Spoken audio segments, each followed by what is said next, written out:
చేయి జారిన తరుణం తిరిగొస్తుందా? ప్రతి పూటొక పుటలా తన పాఠం వివరిస్తుందా?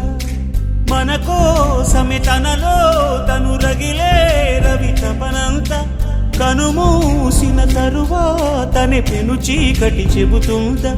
కడతేరని పయనాలెన్ని, పడదోసిన ప్రణయాలెన్ని అని తిరగే ఛాయా చరిత పుటలు, వెను చూడక ఉరికే కథలు, తమ ముందు తరాలకు స్మృతుల చితులు అందించాలా ప్రేమికులు.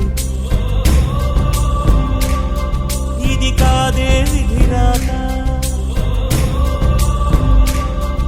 అనుకోదేం ఎదురీత. 10 నెలలు తనలో నిన్ను మోసిన అమ్మైనా అప్పుడో ఇప్పుడో కననే కలను అంటుందా? ప్రతి